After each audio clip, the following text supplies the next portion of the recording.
Olá! Na edição de hoje vamos falar sobre Waldir Pires. Ele foi um dos poucos personagens da nossa história política que testemunharam os principais fatos do século XX no Brasil. Militou na campanha O Petróleo é Nosso, foi deputado federal durante o governo Juscelino Kubitschek, consultor-geral no governo de João Goulart, exilado político, ministro da Previdência de Tancredo Neves, mantido por José Sarney e, a partir do ano 2000, foi novamente deputado federal e ministro nas áreas da Defesa e da Controladoria Geral da União. O político foi um dos últimos funcionários do alto escalão do governo a deixar o Palácio do Planalto no golpe de 1964. E conta nesse documentário, produzido pela TV Câmara Brasília, detalhes da deposição do presidente Jango, como foi a sua fuga para o exterior e a luta pela reconquista dos direitos políticos, em plena vigência do AI-5, o período mais violento da ditadura militar. É o que você assiste a partir de agora no Câmara Repórter.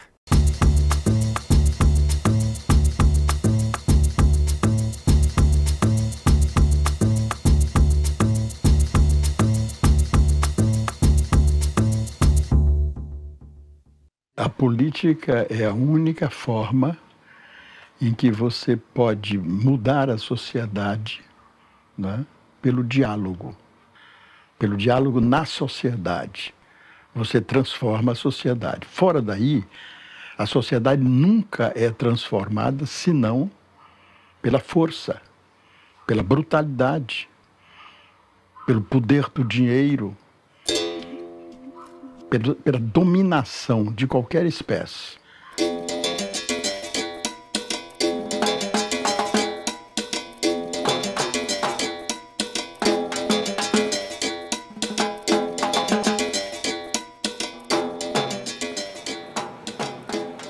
Comecei a ver o mar gradativamente, a partir de Nazaré das Farinhas. E aí, de repente, você tem imediatamente a visão extraordinária de Salvador. E aí ele já era o mar, já era todo o Atlântico. Mas todo foi, digamos assim, instantâneo, o mar e a cidade. Com o amor do mar e a sedução da cidade para viver.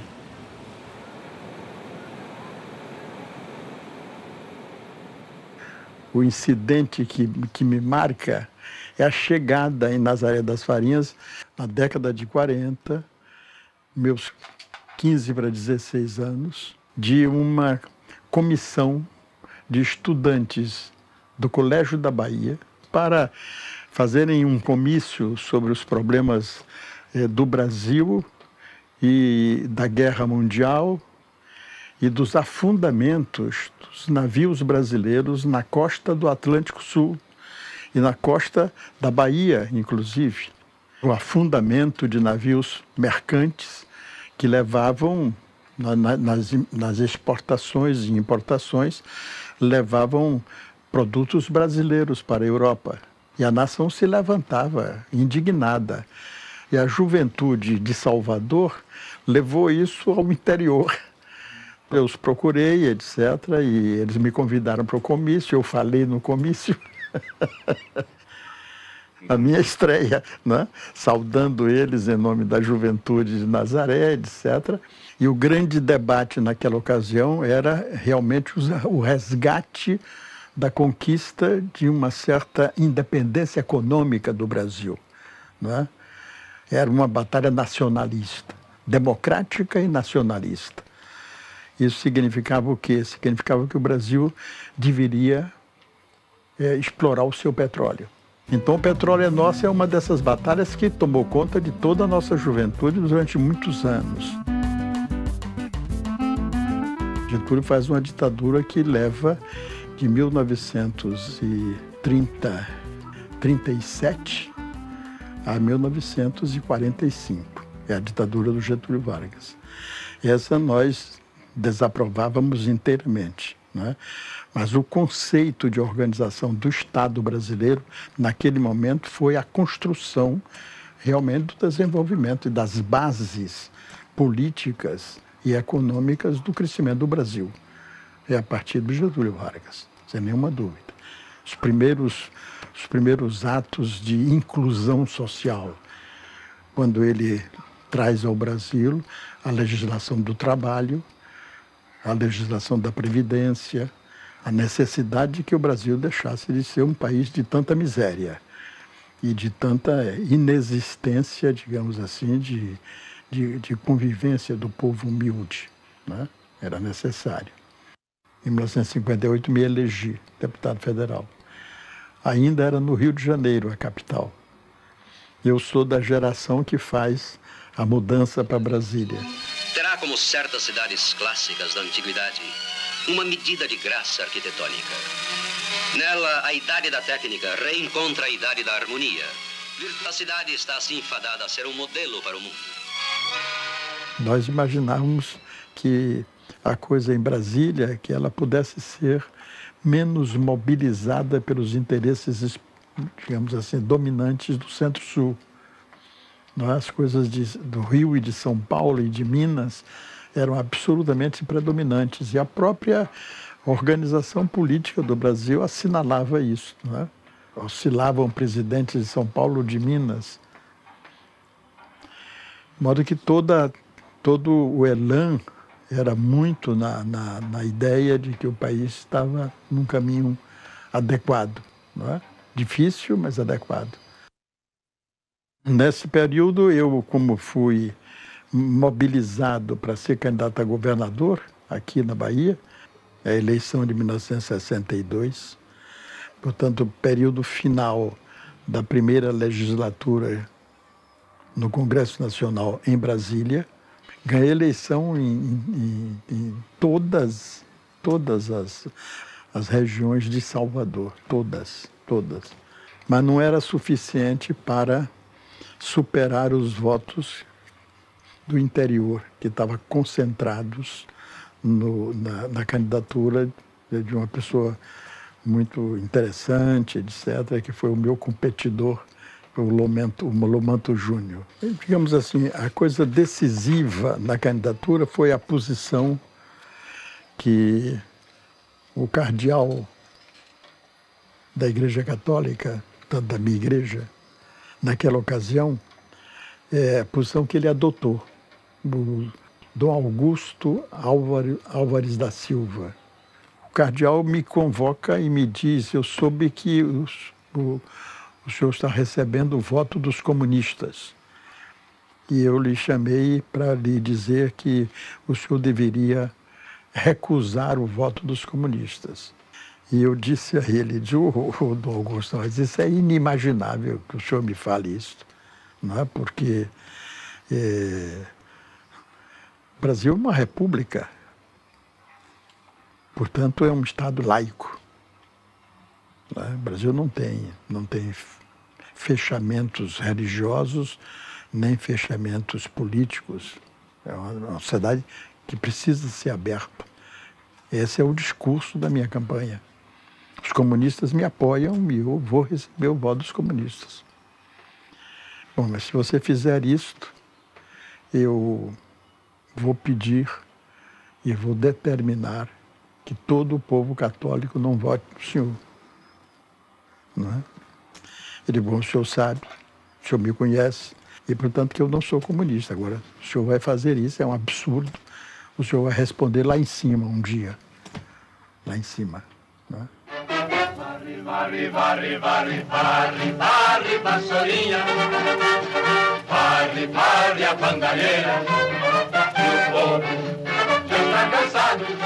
Eu era deputado federal no ato da renúncia, né? Acompanhei aquilo.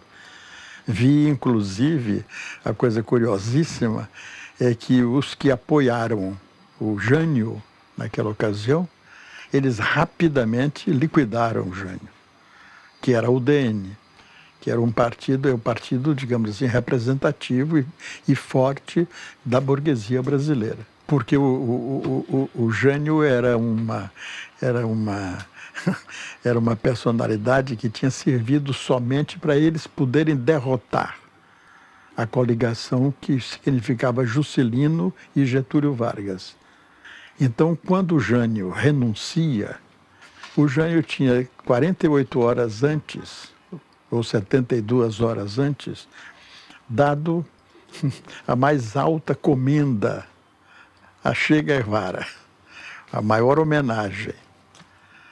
Ele pôs no peito do Che Guevara, no Palácio no Palácio da Alvorada, não é? A comenda mais alta do Brasil.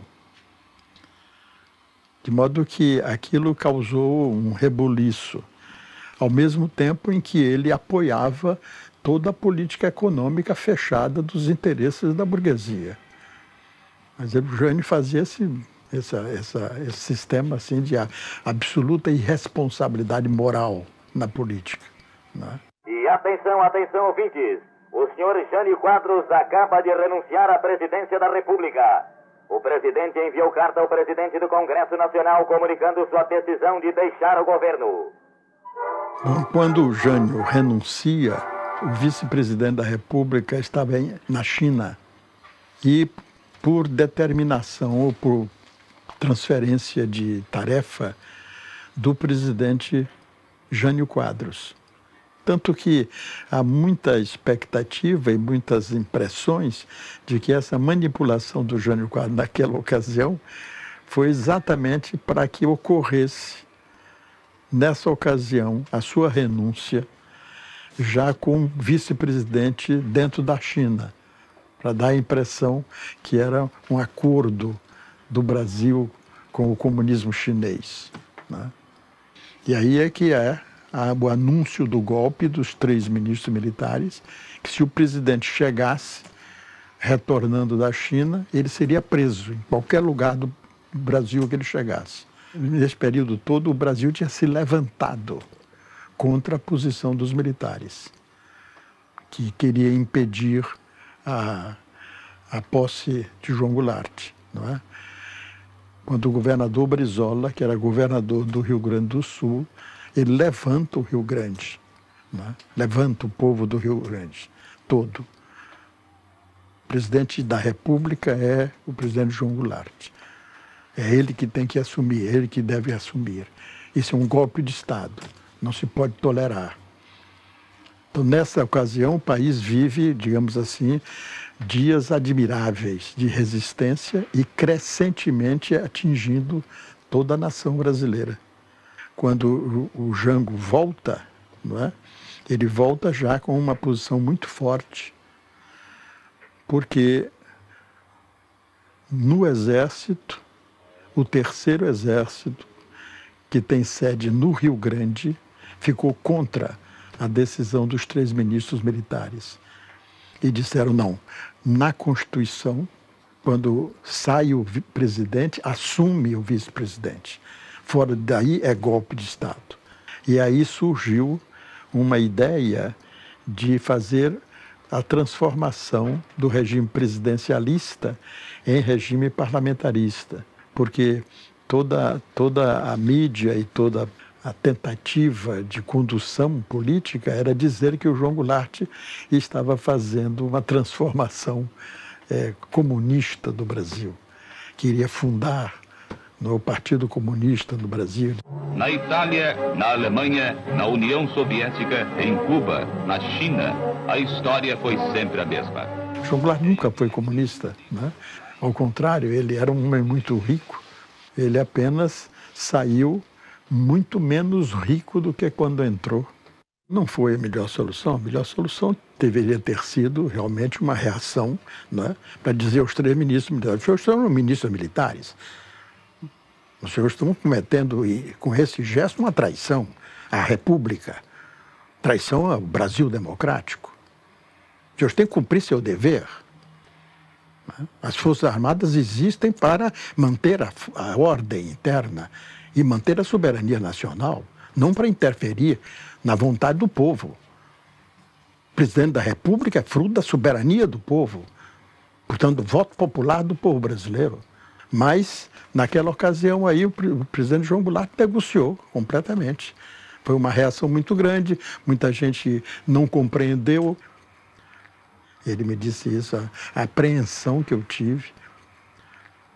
Tanto que uma das coisas básicas do período do João Goulart é a capacidade política com que ele tratou o assunto, porque ele assume como presidente sem poderes. Ele o que faz? Nomeia um homem da confiança dele, político extraordinariamente competente. Ele escolhe Tancredo Neves para ser primeiro-ministro. E com o Tancredo Neves ele compõe o ministério todo que ele quer. Em seguida, quando ele assume a presidência da República, ele constrói o plano de recuperar todos os direitos presidencialistas.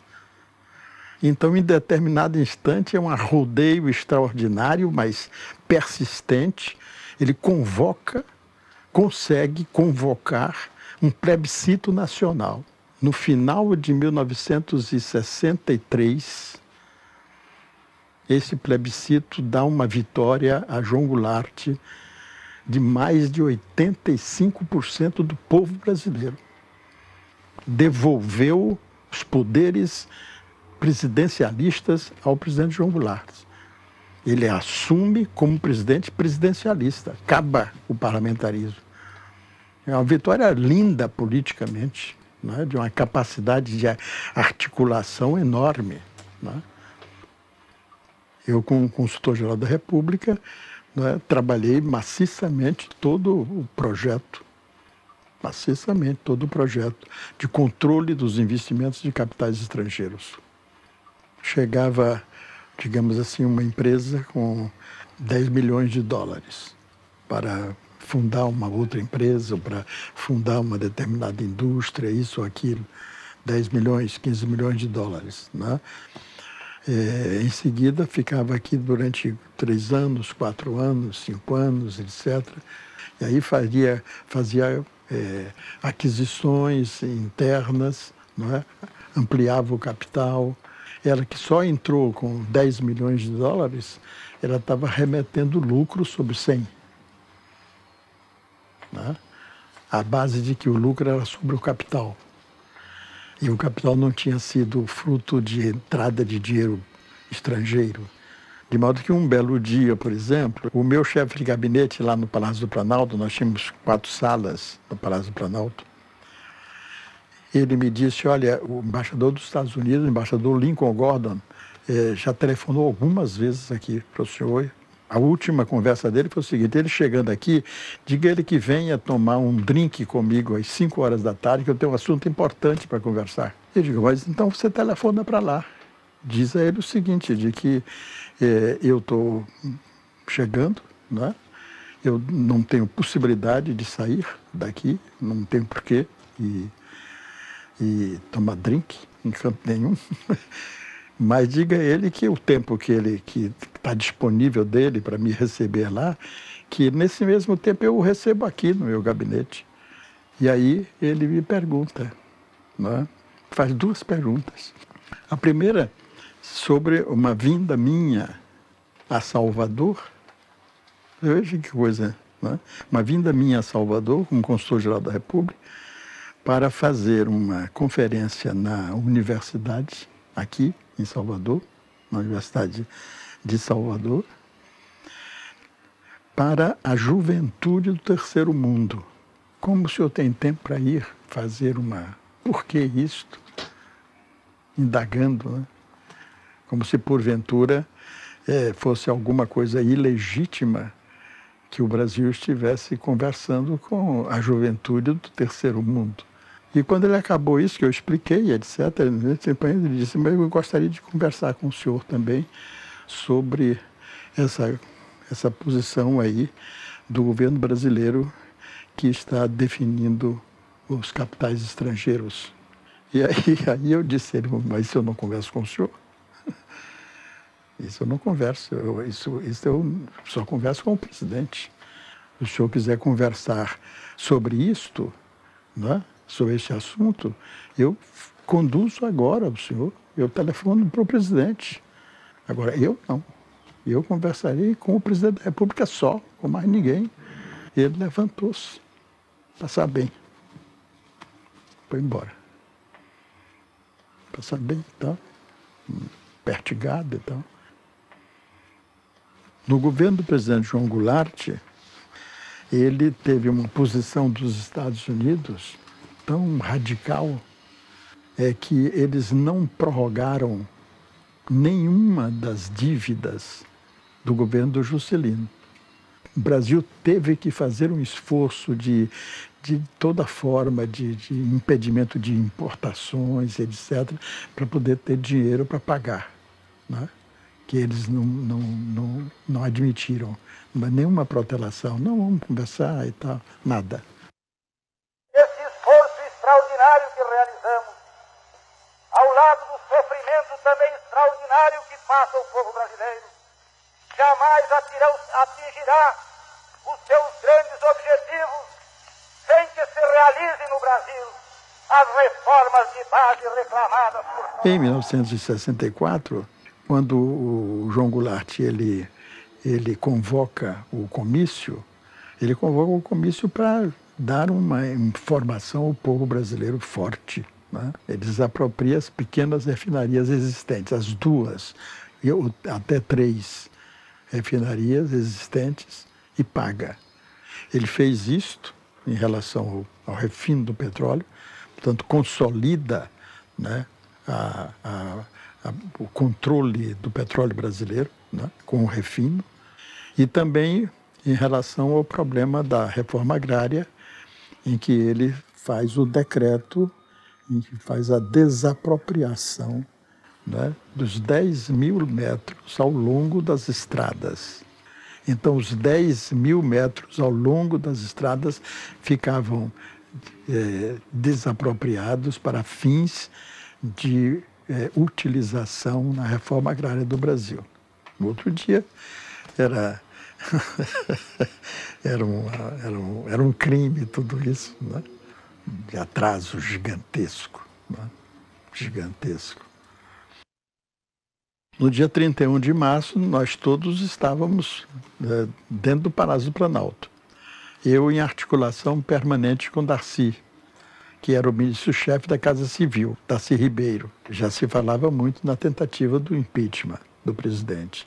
Então, como se começou a haver a impressão de que isso pudesse ocorrer, nós tínhamos preparado essa gente lá no Teatro Nacional, não é? Com estudantes e trabalhadores, para eventualmente chegarem no Congresso e, num determinado instante, sentar nas cadeiras. Entrava e tal, e descia das arquibancadas, não é? E ocupava as cadeiras, etc. Se tumultuava. Lá tinha umas 2.000 pessoas, mais ou menos, 1.500 a 2.000 pessoas. Não é? Nós arrumamos sopa, fornecimento de sopa e a comida era sopa, né? Permanentemente lá para a estudantada, né? E também os trabalhadores, né? Os trabalhadores lá, permanentemente, né? E em determinado instante, o deputado Totel de Andrade, era o líder do governo na Câmara, entra no Palácio do Planalto, mais ou menos aí por volta de meia-noite, né, 11h30 ou meia-noite, né, correndo. Ele chegou lá, arfando. Ele disse, não, o seguinte, Valdir, eles vão declarar que o presidente da República saiu do país. Aí voltei na mesa, né, peguei minha Olivetti, já não há mais tempo para nada, não sei fazer diretamente, e aí faço a comunicação. O presidente da República se afastou de Brasília em direção ao Rio Grande do Sul e disse a Darcy, assina aqui. Eu sou consultor-geral da República, não posso assinar esse negócio. Você que tem que assinar como ministro da Casa Civil. Dotel pega e volta correndo também. Entra no Congresso Nacional, já ia 1h30, né? 1h30, vai vencendo uma coisa e outra e tal, chega na tribuna, não querem deixar ele passar, etc. E tal, ele vai para frente e para trás, não sei o quê, essa coisa, tá, no final vai, pega o microfone, né? E lê. E aí o Auro Moura Andrade, como sentiu a coisa, né, já aí seríssima, né, O Auro Moura Andrade disse, não é verdade? O presidente da República abandonou o país, declarou vaga a presidência da República.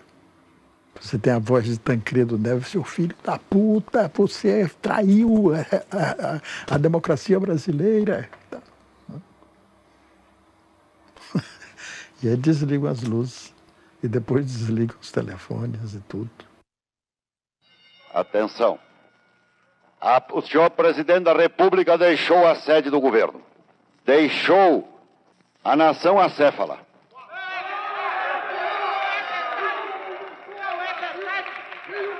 Numa hora gravíssima da vida brasileira, não podemos permitir que o Brasil fique sem governo abandonado. Assim sendo, declaro vaga a presidência da República. Declaro presidente da República o presidente da Câmara dos Deputados, Ranieri Basílio. E o presidente tinha saído realmente para assumir o comando das Forças Armadas, que ele é o titular, né? Na Constituição. O presidente da República é o comandante supremo das Forças Armadas, em todas as constituições do Brasil. Santiago Dantas disse ao presidente João Goulart, disse, olha, quero dar-lhe a informação, presidente, de que a esquadra americana já saiu em direção ao Atlântico Sul e está em marcha para o Equador. Essa é uma posição do Pentágono. O núcleo de pensamento estratégico em relação à América Latina é que se venha a dividir o Brasil. De forma, presidente, se o senhor tenha muito cuidado, e se ele me disse, o Santiago Dantas disse para ele, tenha muito cuidado para não haver uma revolução no Brasil nessa fase, porque eles ocuparão, eles prestigiarão, eles darão os recursos militares ao grupo que quiser tomar conta do Brasil, darão os recursos e eles farão, não é, a divisão do Brasil, farão o Brasil do Norte e o Brasil do Sul. E há uma articulação realmente entre essa operação e a posição de Minas Gerais, em que o Magalhães Pinto ele organiza uma reforma do secretariado e faz um secretariado que é um ministério, não é? O Magalhães Pinto ele esperava vir a ser presidente da República, herdeiro da história. O Carlos Lacerda esperava isso também. Tinham muitos desejosos disso, mas o Magalhães Pinto era, digamos assim, um operador, não é? com uma categoria, digamos assim, muito consolidada em toda a burguesia brasileira, era um grande banqueiro, etc. Não é? E aí, em seguida, nós assistimos da janela, eu e Darcy, não é? O pessoal vindo, saindo ali daquela porta traseira, né, que dá na Praça dos Três Poderes, eles incorporam o presidente do Supremo ao seu grupo e entram no Palácio do Planalto e dão posse ao Ranieri Basílio, no Palácio do Planalto. E combinamos, Darcy e eu, agora nós vamos para o Rio Grande. E fui para o aeroporto. Darcy fez a mesma coisa. E lá, então, nós nos dirigimos e saímos de lá, aconselhados por um oficial da aeronáutica, que nos disse, se lhe pegarem aqui, pegaram vocês dois aqui, vocês estão na cadeia, estão presos, vamos sair daqui. Ele foi nos conduzindo. Mas nessa noite de 2 para 3, nós fizemos uma reunião com a presença de muitos companheiros, que já nos informaram de que a notícia que iria ocorrer a publicação de um ato institucional número 1, e que nesse ato institucional número 1, eles iriam cassar os direitos políticos de 100 brasileiros. Mas tudo isso era ainda uma notícia, ninguém tinha afirmação concreta. A decisão foi a seguinte, de todo o grupo: Darcy e Valdir vão para o Rio Grande imediatamente. E Rubens Paiva, que era deputado federal e que estava no conjunto dos companheiros que lá se encontravam, levantou o braço e disse: eu me incumbo da logística da saída de Darcy e Valdir. Eu me incumbo. E 3 horas da manhã para 3h30 da manhã, Rubens bateu lá para me pegar. E disse: olha, vocês vão viajar agora, eu saio daqui com você e vou pegar Darcy, né? E nós vamos juntos para o aeroporto. A partir, digamos assim, de 5 e pouco da manhã, que já claridade, é preciso vocês estarem escondidos aqui nesses capins, são capins um pouco mais altos, vocês ficam deitados aí esperando. Quando vocês ouvirem o avião de hélices ligadas, motor trabalhando, né, e o som paralisado próximo de vocês, significam que este é o avião. Então vocês correm e entram no avião. Mas essa parada do avião levou aí mais ou menos uns 5 minutos ou 6 minutos, né? E a torre suspeitou, e aí deu instruções para que ele voltasse, né? E nós dissemos: não volta mais nada, vamos embora. Ele tocou, partiu e saiu, foi embora, né? Na direção desta fazenda na fronteira do Mato Grosso com a Bolívia. Chegamos lá, não é? Mais ou menos assim por volta de umas 10 horas, 10 e pouco. Ficamos aguardando o avião que viria no mesmo dia para levar o combustível da continuidade nossa, da fronteira da Bolívia e do Mato Grosso, e ir em direção a São Borja. Como o avião não veio, não é? Nós ficamos aguardando. A partir de um determinado instante, o piloto disse: olha, são 2h30 da tarde já, não há possibilidade de nós continuarmos a viagem. Nós não temos gasolina para isso. Eu sugiro aos senhores, né, que eu saia daqui, que eu me abasteça de gasolina de caminhão e de que eu traga 2 latas de 20 litros de gasolina. Uma deve ir no colo de um e a outra no colo do outro, né? E amanhã de manhã, então, a gente parte. Nós tínhamos um rádiozinho de pilha, e esse rádiozinho de pilha, né, aí no noticiário mais ou menos de 9 horas da noite, etc., nos comunicou que o presidente João Goulart, o ex-presidente do Brasil, desceu hoje no aeroporto de Montevidéu e pediu asilo político ao governo uruguaio.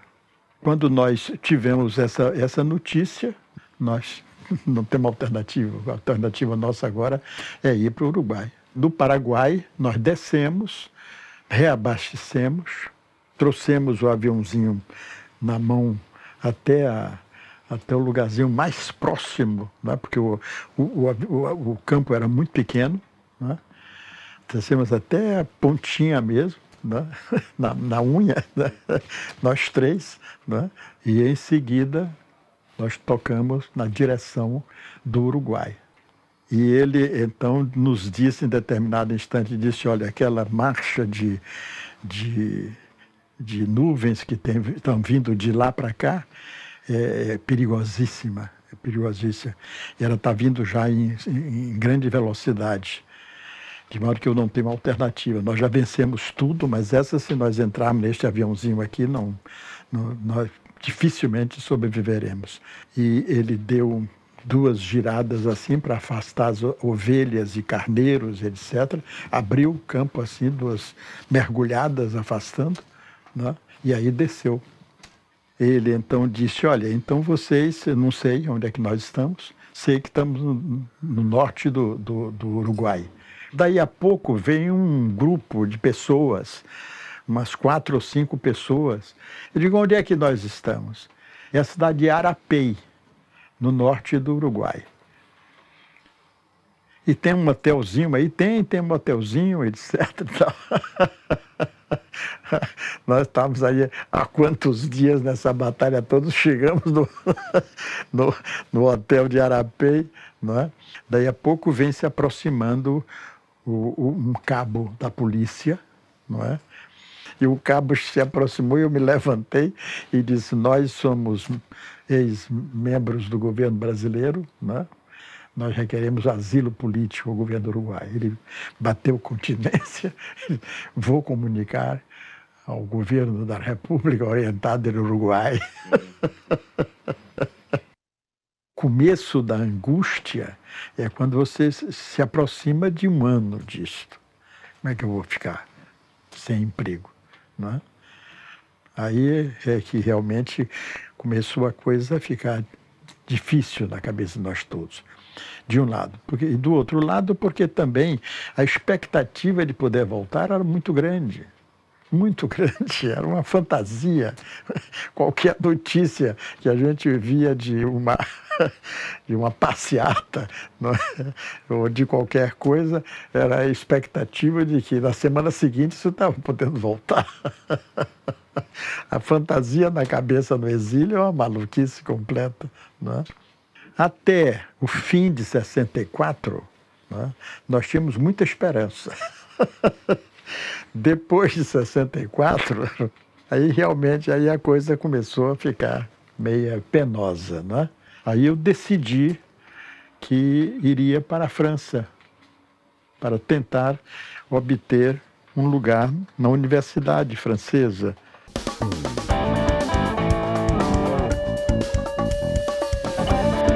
Após ter ouvido os membros do Conselho de Segurança Nacional, resolveu baixar um ato institucional que tem como finalidade fundamental preservar a Revolução de Março de 1964.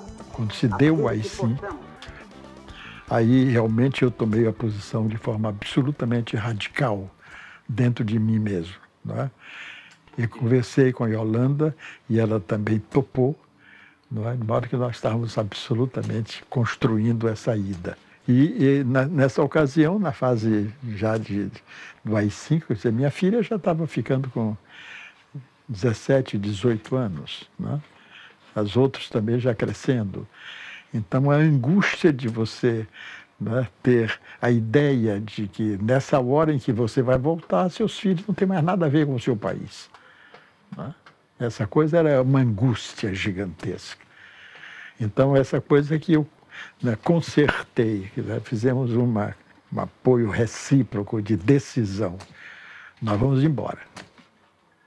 Fim de março de 70, eles todos já tinham vindo e eu e Yolanda fomos. De forma que, no dia da chegada, eu preveni muito a ela, né? Digo, olha, num determinado instante é muito possível que eles me peguem aqui no navio, minha filha, né? Mas aí você fica tranquila, porque todo o nosso pessoal está lá embaixo, né?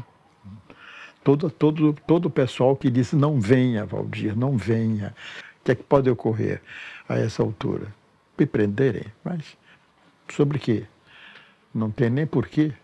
Passados tantos anos, inclusive, né? Aí, daí a pouco, chegou o pessoal da Polícia Federal e me disse, o senhor é o senhor Valdir Pires? Sim, senhor. O senhor faz favor de nos acompanhar, né? Fiz lá dois depoimentos, né? Firmes, absolutamente firmes, né? Meu país é o meu país, eu vim para viver nele, morrer nele. E quais são seus uma série de outras indagações, né, que eles fizeram, né? Levaram uma porrada de tempo, digamos assim, né? E eu firme na coisa, não, eu estou vindo para voltar a viver no meu país, tenho absoluta consciência do instante em que o meu país vive. Claro que não concordo com nada disso. Acho tudo isso um instante extremamente nocivo à vida do país. As instituições que o Brasil quer são instituições democráticas, né? Aí, no final da tarde, né, eles me liberaram. Uma manhã do dia 21 de janeiro de 1971, quando prenderam Rubens e pouco tempo depois assassinaram Rubens, nós estivemos juntos, né, nesse dia. Pela manhã, tomamos um banho de mar, defronte da casa dele. Estava lá também Raul Riff, né? E ficamos conversando nós três. Mais ou menos aí por volta de meio-dia, meio-dia e meio, né? Eu disse a Rubens, olha, e Holanda, né, e disse a mim, me pediu que eu voltasse para almoçar. Passado assim, o quê? Uma hora e meia, talvez, né? Eu recebi um telefonema, que era um telefonema cifrado que nós tínhamos, né? Se porventura um de nós fosse preso, que nós nos comunicaríamos, né? E então esse telefone, para mim, foi assim, né? Valdir Rubens teve um infarto e está na casa de saúde, está no hospital. Isso significava para mim que teria havido alguma coisa com Rubens. E aí começamos a fazer contactos, a mobilizar advogado para tentar, né, localizar onde Rubens estava. A casa estava cercada. 2 dias ou 3 depois, acho que 2, se não 2 ou 3 dias, saiu na televisão a notícia de que Rubens tinha fugido num carro que teria sido, inclusive, deixado, etc., e que eles apontaram como um carro. Esse carro chegou a ser metralhado, etc. A notícia foi sempre assim, foi essa, né? E que Rubens tinha tentado, né, fugir. Eles tinham prendido Eunice, a mulher de Rubens, tinham levado para lá. Não tinham nenhuma notícia, nenhum acesso. Prenderam a filha de Rubens, né? A menina de 16 anos, Eliana, né? 16 anos, ou nem menos de 16 anos, 14 anos naquela ocasião. Prenderam com a mãe, né? De modo que a brutalidade da ditadura, né? O crime que essa ditadura cometeu no Brasil e na história do nosso país, né? Não tínhamos nada com a luta armada, não tínhamos. Nós tínhamos uma posição absolutamente nítida de resistência, né? E de esperança que o Brasil pudesse reconstruir o seu caminho democrático, né? No qual nós todos nos empenhávamos. Nosso juízo a respeito da luta armada era da inconveniência estratégica. Não convinha fazer a luta armada, não é? O Brasil não é Cuba. Não, o Brasil é a grande nação do continente latino-americano. Nós respeitávamos, né? Tínhamos a noção do que aquela juventude estava fazendo, mais perigosa, e não era, digamos assim, capaz de conduzir à recuperação da dignidade democrática do Brasil. Nossa posição era essa, né?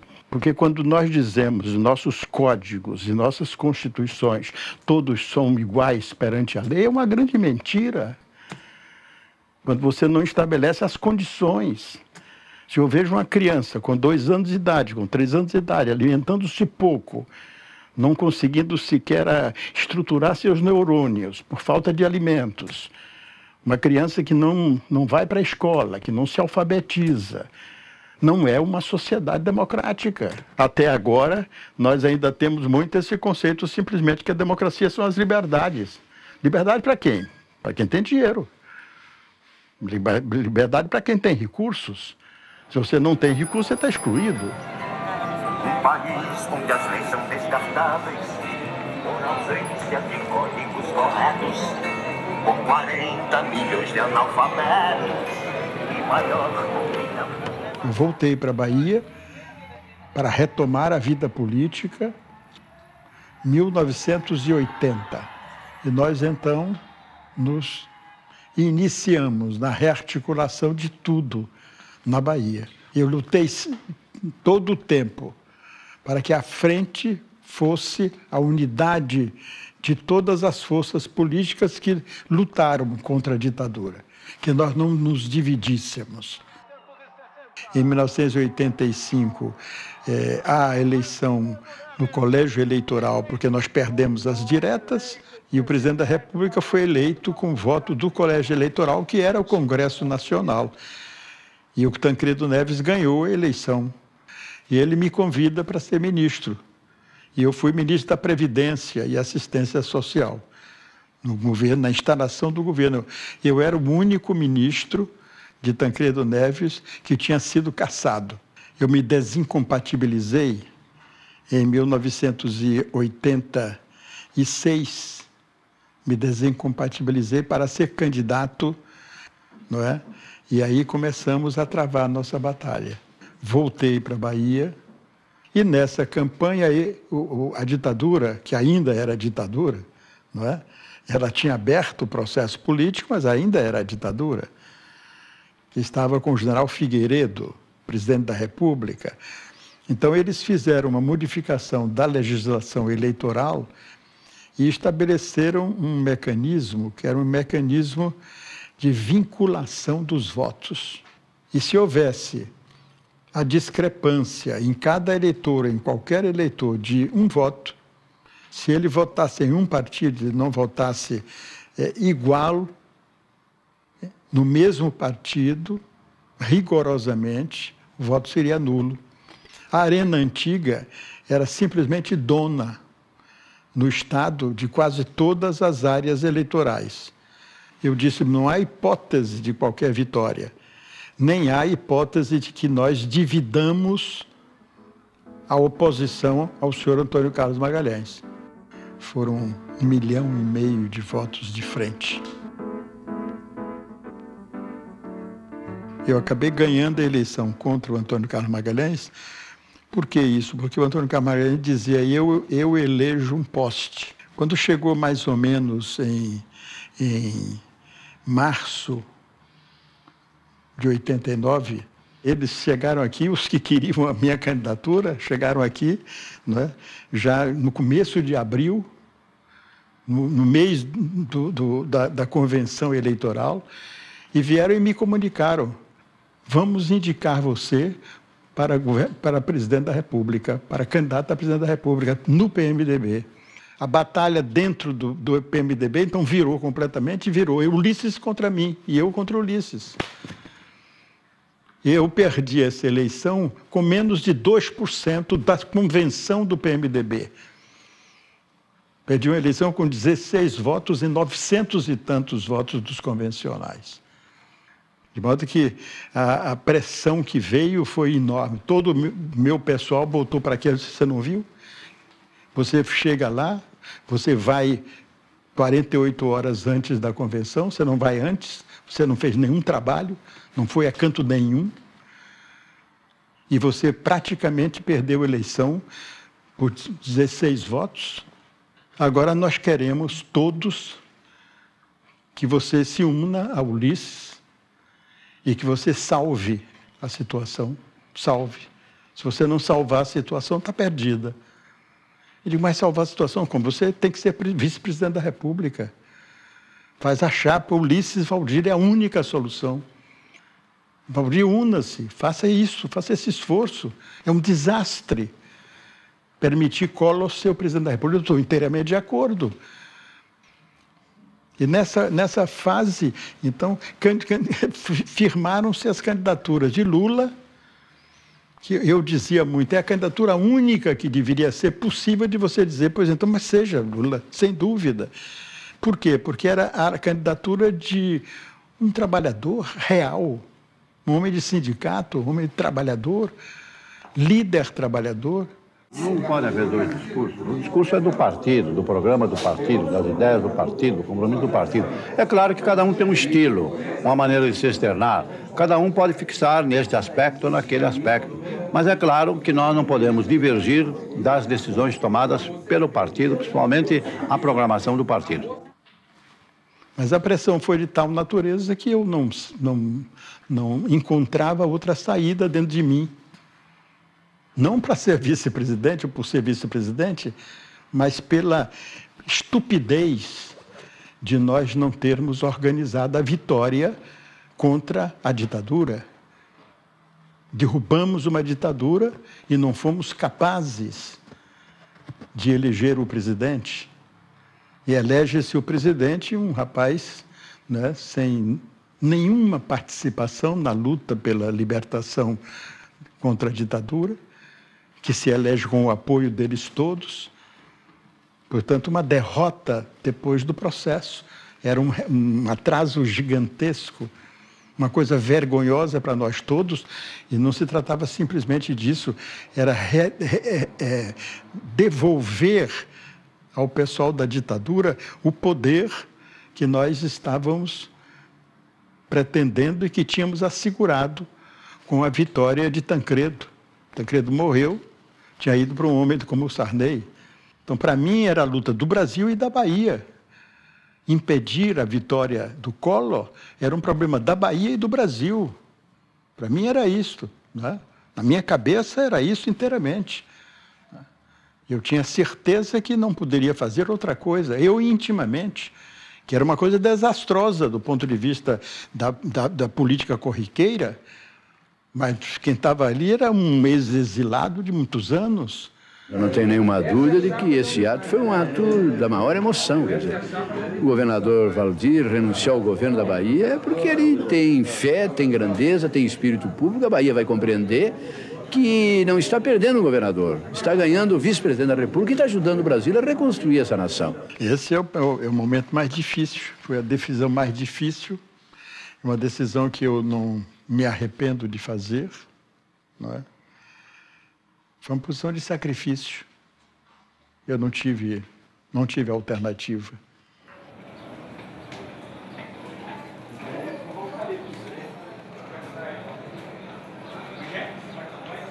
Eu decidi ser vereador, né?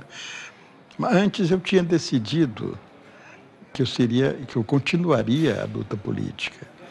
E no ano de 2010, na eleição de 2010, né, os meus companheiros aqui do partido fizeram a indicação do meu nome para ser candidato ao Senado, que era, digamos assim, um resgate para mim. Infelizmente, o meu partido não me fez, apesar de eu ter tido uma posição absolutamente majoritária nos encontros e convenções do partido, em que maciçamente toda a área majoritária levantou-se gritando: é Valdir o candidato ao Senado, é Valdir o candidato. Mas a direção do partido não me inscreveu. Tá? Então eu decidi que pouco importa, fosse no Senado, fosse na Câmara de Vereadores, por que não continuar a pregar a luta pela democracia de verdadeira, uma democracia que não seja de mentira? Não é isso que vai dizer que eu não fico em partido. Eu lamento profundamente isso. Não sou candidato a nada hoje. Sou candidato a lutar. Posso lutar como vereador, posso lutar sem nada, continuarei lutando. É isso que eu desejo profundamente. Lutar para construir uma sociedade democrática.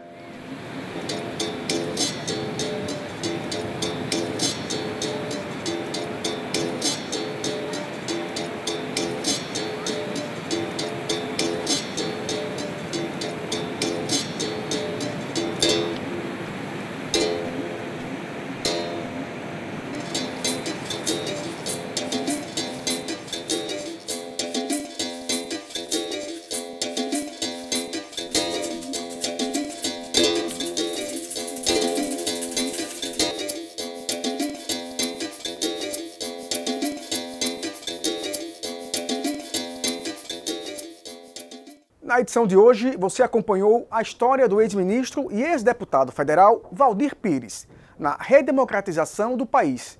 O ex-parlamentar, que faleceu em 22 de junho deste ano, viveu na pele o período mais obscuro do país durante a ditadura militar. Nós ficamos por aqui, lembrando que você pode assistir ao canal Legislativo pelo site aracaju.se.leg.br e também pode acompanhar esta edição através da Rádio Câmara Web. Nos acompanhe também nas nossas redes sociais. O nosso Instagram é o @tvcâmara48.4. Além disso, você também pode entrar em contato com a gente através do e-mail tvcamara@aracaju.se.leg.br. Obrigado por sua audiência e até o nosso próximo encontro. Até lá!